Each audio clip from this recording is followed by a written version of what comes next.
بسم اللہ الرحمن الرحیم۔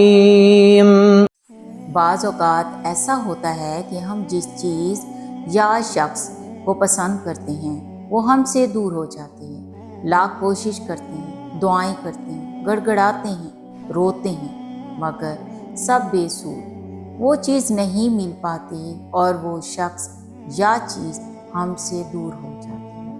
ایسا آخر کیوں ہوتا ہے؟ یہ سوال پھر ہمارے ذہن میں آتا ہے کہ اللہ ہماری دعا نہیں سنتا، فلاں جو چاہتا ہے اسے مل جاتا ہے، اور ہم ہیں کہ اللہ نے ہم سے وہ چیز یا شخص دور کر دیا ہے۔ ہوتا ہے نا ایسا؟ تو آج میں آپ کو قرآنی آیت کا ایک ترجمہ بتاتی ہوں۔ سورۃ البقرہ آیت نمبر 216 کا ترجمہ ہے۔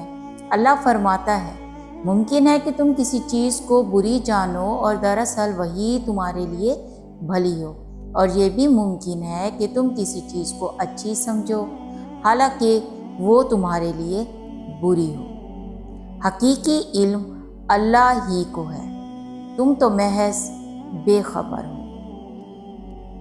یہ اللہ فرما رہا ہے، وہ اللہ جو 70 ماؤں سے بڑھ کر آپ سے پیار کرتا ہے، ساری دنیا آپ کو چھوڑ دے، ساری دنیا دھتکار دے، مگر پھر وہی اللہ ہوتا ہے جو آپ کو سنبھال لیتا ہے۔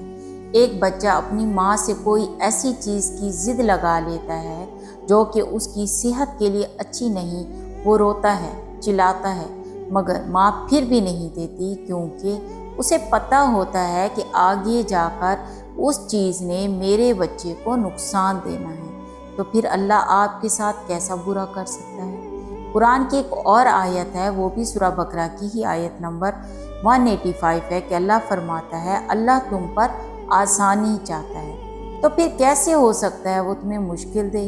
ایک بات یاد رکھیں، ایک وقت آتا ہے ہم لوگ پھر شکر کر رہے ہوتے ہیں اس چیز یا شخص کے نعم البدل کے مل جانے پر کہ شکر ہے ایسا نہیں ہوا۔ اللہ اگر ایک چیز لیتا ہے نا تو اس کا آپ کو بہترین نعم البدل بھی دیتا ہے۔ اللہ مجھ سمیت سب مسلمانوں کی زندگی میں آسانیاں عطا فرمائے، آمین یا رب العالمین۔